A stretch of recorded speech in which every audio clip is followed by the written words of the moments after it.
Hello, Energy Express friends, and welcome back. Do you know what today is? It's week 6. That means we've been together for 6 weeks. It's hard to believe. What would you like to do today? I heard someone say read a book. What else? Learn some Spanish? I think we can do both. Let's head over to Dean Atiles and read a book called The Sun is Kind of a Big Deal. He might even teach us a little Spanish. Take it away, Dean. Hello, everybody. My name is Jorge Atiles, and I'm the Dean for Extension and Engagement at WVU. And today, we have a special book for you. It's called The Sun is Kind of a Big Deal. And you know, it's gonna be hard for me to read this with my sunglasses, but it's sunglasses because it's so hot and glary. It's kind of hard to look at the sun, right? But we're gonna learn a lot about this book today. It's a long book, it's very educational, and I'm gonna have a few highlights for you. So let's get started. You know that in Spanish, sun is sol, S-O-L. And we have so much to be thankful for when we think about the sun. And that's why it's kind of a big deal. All of the planets and the sun live together in the solar system, just like a big family, una gran familia. The Sol y planetas. The sun is our solar system's very own star. Did you know that the sun is a star? Una estrella, the star. Seriously, the sun is an actual star, and it is the only star in our solar system. And it sits right in the center, holding everything together, as you can see here. You see the sun with its sunglasses, and all of the planets just around it. So you probably know what the planets are, and we're gonna get to that. But the solar system has the sun and the planets, but it also has dwarf planets, planetas enanitos, asteroides or asteroids, meteoros, meteors, and comets, cometas. So the sun is the biggest thing in the solar system. It's even bigger than Earth, way bigger, way, way bigger, like over 1 million times bigger. And some people say that it burns, but we never got into the sun really. There are much bigger stars than the sun, but all of the other stars that you see are really, really, really far away. Remember, the other stars are in a totally different solar system, and they have their own planets. Earth, la Tierra, is where we live, and it's the third planet away from the sun. As you can see here, you can see the sun over here and all of the other planets. So let me introduce you to the planets. The one that is closest to the sun is the baby planet, is Mercury, Mercurio. The second one is Venus, or Venus, and she's the hottest planet, according to the book. The third one is Earth, la Tierra. And in the book that she says that she has cats, but I'm sure if you like dogs, dogs also work. Now, the fourth planet is Mars. We call it Marte in Spanish. The fifth one is Jupiter. The seventh one is Saturn. The eighth one is Uranus. And the last one is Neptune, Neptuno. Now, we used to know when I was growing up that Pluto was a planet. Well, it got demoted. It's no longer a big planet, now it's a dwarf planet, un planeta enanito. Now, the planets move around the sun like a big running track in space. And each planet has its own special path that it follows. That is called its orbit, la órbita. Some planets are faster than others, but each one stays in its lane. I think that brings some order, right, to the solar system. Now, it takes a whole year for our planet Earth to go all the way around the sun, a whole year. So, if you were to imagine, do you know how many times you have been around the sun? What will the answer be? It will be your age. How old are you? That's how many times you've been around the sun, as long as you've been on this planet, right? Now, we always think about the moon because, at night we see that moon and it's a special thing to look at. So while Earth is going around the sun, the moon is spinning around the Earth. The moon goes around Earth 12 or 13 times in 1 year. That's about once a month. Depending on where the moon is in its cycle, we might only see part of it. The rest of the moon is in shadow. When we see the whole thing, it's called a full moon. Do you know how you say moon in Spanish? Luna. Now, the sun never stops working, thank God. It does loads of important jobs for Earth. In fact, we wouldn't be around without the sun. The sun is important for us, for plants, for animals. The sun gives us light so we can see. But it takes about 8 minutes for light to get to us because the sun is so far away. But it's worth the wait. Earth spins around in a full circle every day. That's why you have night and day. It's daytime on the other side of the world when it's nighttime on our side. The sun is always there, even where you cannot see it. Sometimes it looks dark outside during the day because the sun is behind the clouds. Clouds in Spanish is nubes, but it's still there. Hey, move it, clouds, I was making shadow puppets. That's the sun joking around. Once in a while, it gets dark in the daytime because the moon gets in the sun's way. That's called a solar eclipse, and it only lasts for a little while. You can see it here. It's kind of like the moon is jealous of the sun, and she has to get in the way. Keeping us warm is another really important part of the sun's job. The sun is hotter than you can imagine, way hotter than fire. Its temperature reaches millions of degrees at the center. So a good thing is right far away from us. Some places on Earth are warmer than others. The parts of Earth closest to the equator are the warmest. The parts of Earth closest to the North and South poles are the coldest, as you can see here.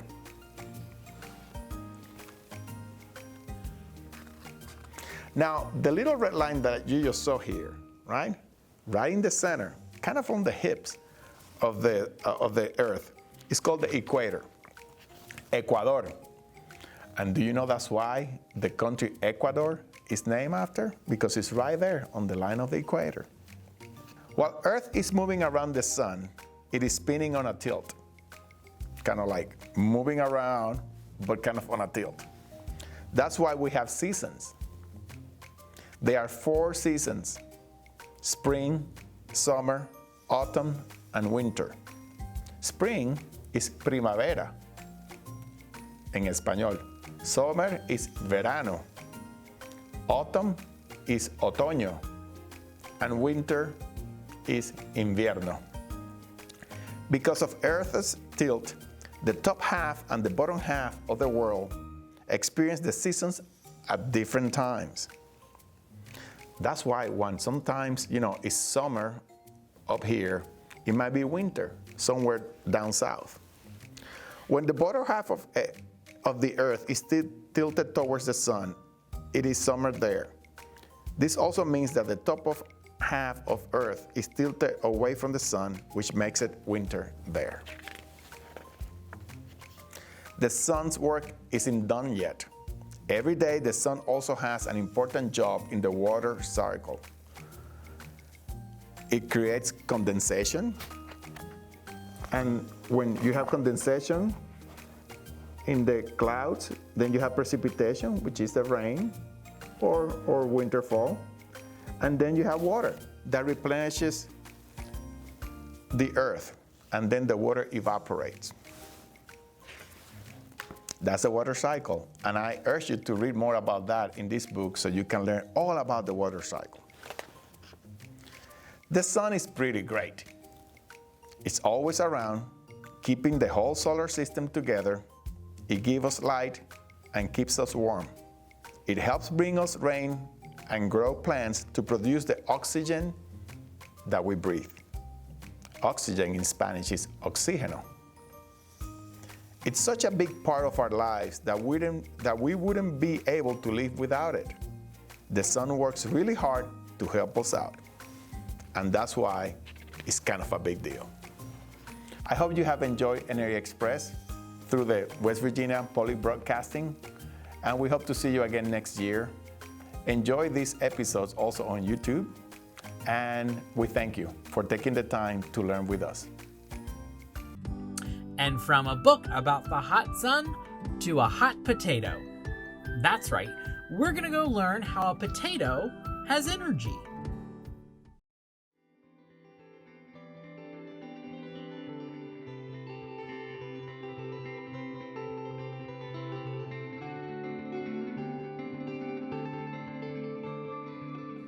My name is Mike Shamblin, and I work for West Virginia University's Extension Service in Clay County, West Virginia.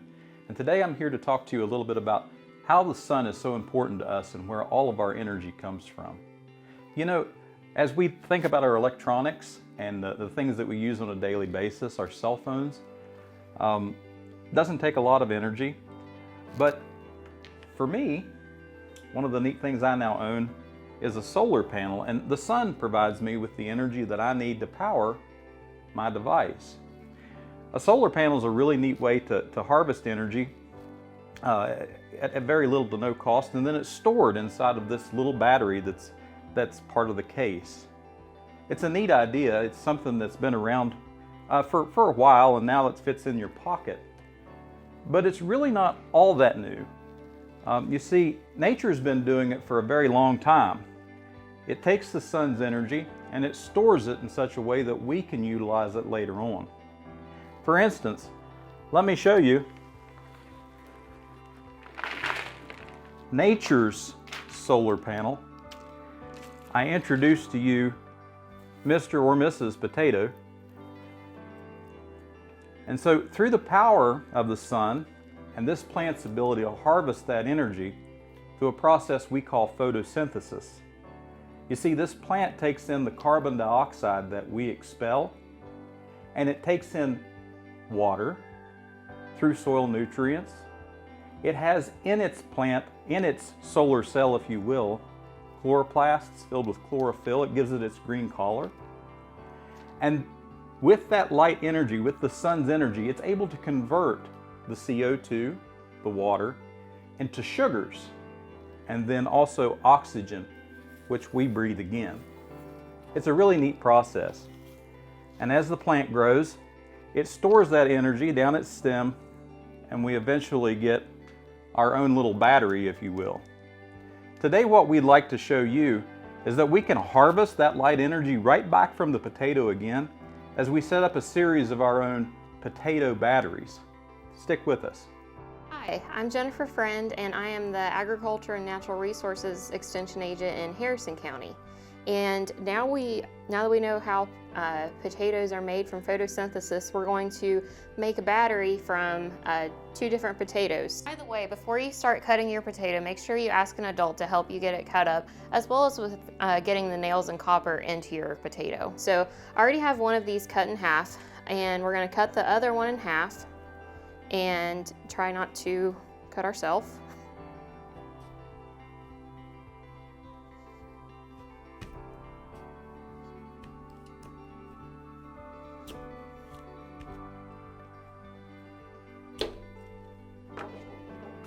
So now that the potato is cut in half, we're going to line them up in a row and then take a copper wire and jam it into one end of each potato, of each half.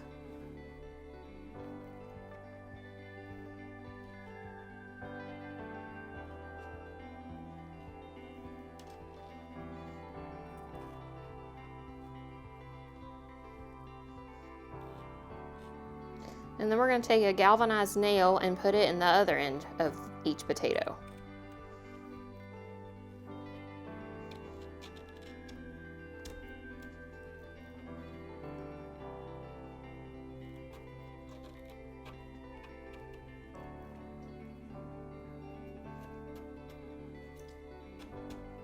So now that we have them jammed in, we're going to alternate them from nail to copper and nail to copper.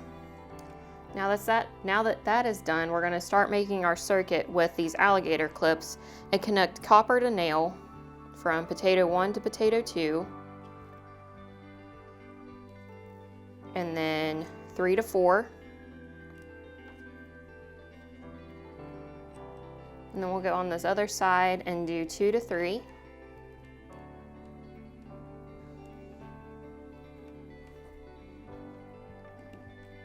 And then we'll connect one to a copper on 4, and then connect one to one of the galvanized nails on 1. And this helps us make a complete circuit, which is going to help to power our LED light. And then we will take the long end of the light and connect it to the copper, and then we'll connect it with the galvanized nail, and we have light. And this makes a complete circuit and uses the energy that was stored from the sunlight through photosynthesis that's been stored in our potato, and powers our battery to make light with our LED light. So solar panels are everywhere. It's not new technology. Matter of fact, all across the United States, there are large solar farms that harvest the sun's energy. It's good, free, low-cost energy that we can use, but it's not a new idea. Plants have been doing it for a very long time through the process of photosynthesis. Not only do the plants create energy for us and store it for our consumption, but it can be turned into a lot of different forms of energy, as you've seen here today. As a byproduct, the great thing about plants is we get oxygen to breathe in return. So we hope you enjoyed this segment, and we hope you get an opportunity to make your own solar battery out of, well, potatoes. This is Mike Shamlin with the WVU Extension Office. This is Jennifer Friend with the WVU Extension Office. Thanks, and have a great day. And next up, well, almost next up, can I borrow $1? Maybe? Well, speaking of borrowing $1, our friend Hannah is going to teach us all about financial literacy. Hannah, can I borrow $1?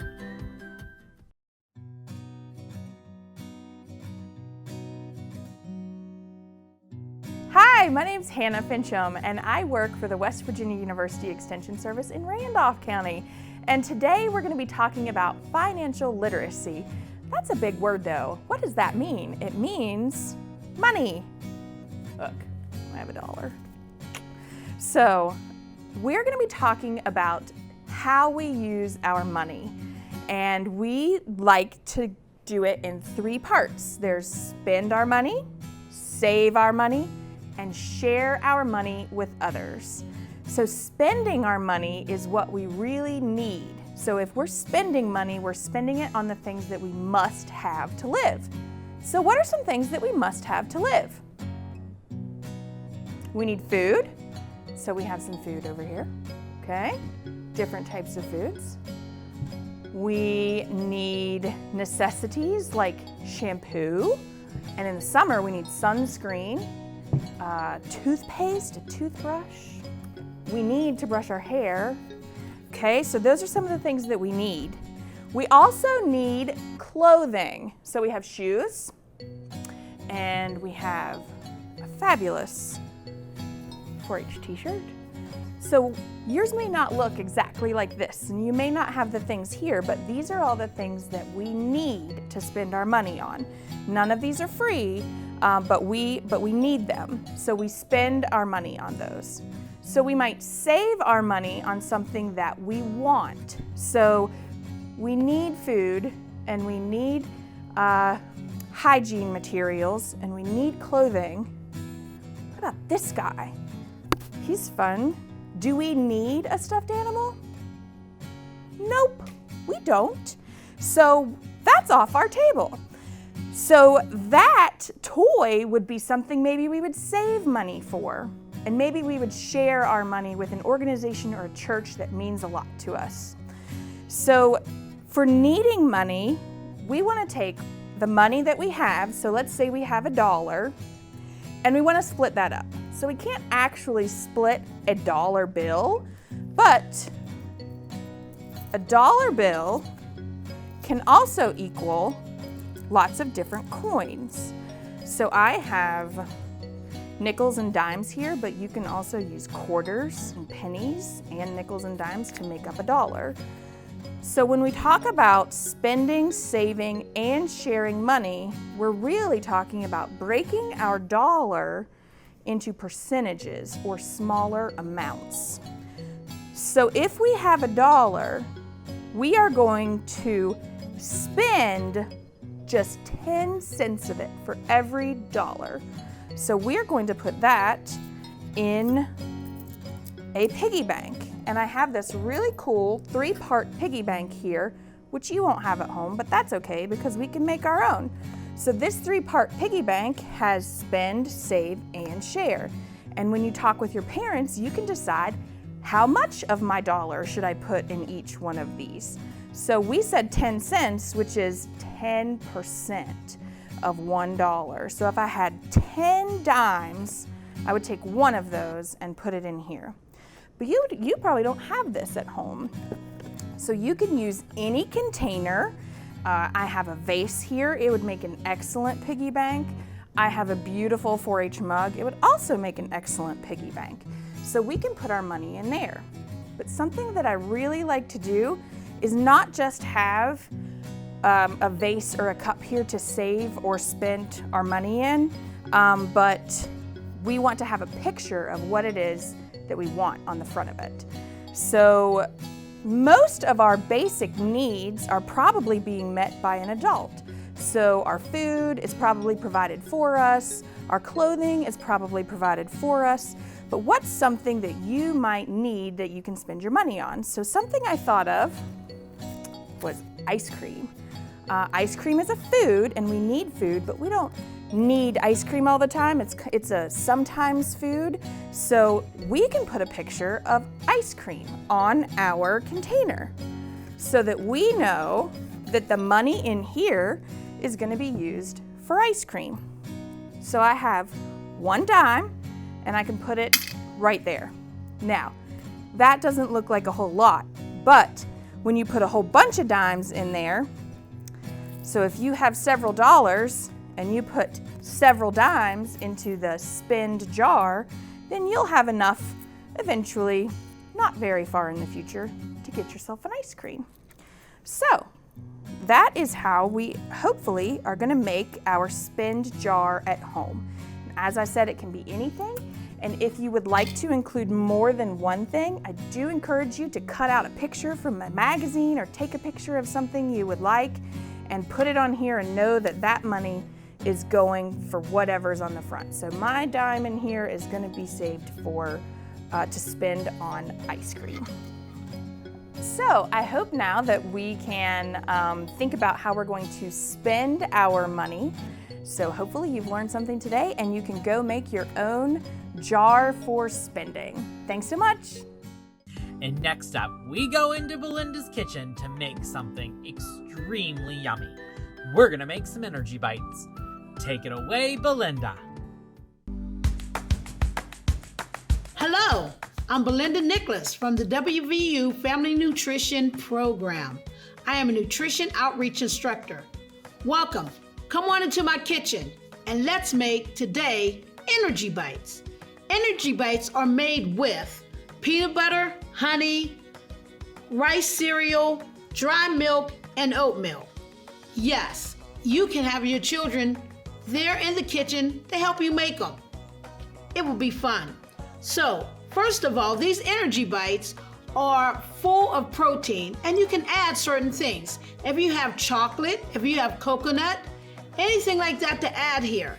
This is only the basic part of the recipe. I'm just doing the basics. So whenever you see this, since it's just the basics, you can add anything you want to.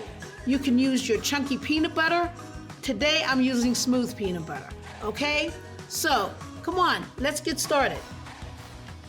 Now, I have the smooth peanut butter, and I want to take it all out and make sure it's there. So what I did was I took some cooking spray, poured it in there so it won't stick all in the cup right here. This is a half a cup of peanut butter. So, take it out. And it just slides right out. Did you see that? Fantastic. See, it slides right out. So we're going to do the same thing with the half a cup of honey. Any kind of honey, your favorite honey that you love, it doesn't matter, just a half a cup. It just pours right out.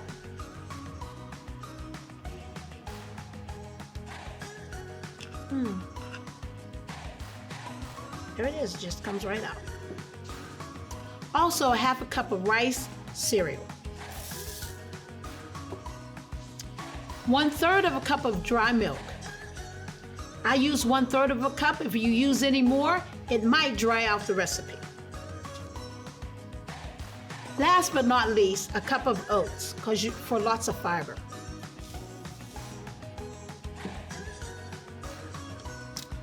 Just mix this up. I love to make these whenever I go bike riding, whenever I go on a bike ride or whenever I go on a hike. I always make a couple of these to take with me. And whenever I get hungry with my big bottle of water that everybody should be drinking, and I hope you're drinking your water. You're not drinking your water, are you? Raise your hand. Did you drink your water? Okay, you're just trying to say that, but you really didn't drink your water. Okay, drink water. Water's good for you. So, I mixed all of this up. Good. Now that I mixed it all up, I'm going to just form. That's it. This is it. It's done. It's quick. You can have your kids make this too. You know how whenever you're just tired and you just need a break, make it up and have the kids form the little balls. And then what you want to do is you want to put it in the refrigerator for a couple hours, just so they will harden. So today we made energy bites, and enjoy life and be kind and thank you. Bye. Thanks, Belinda. She can cook, she can sing. What can't Belinda do? What a fun activity. I can't wait to make energy bites myself. Well, thanks for joining us today, guys. We'll see you next time, and join us again for another Energy Express. Have a great day.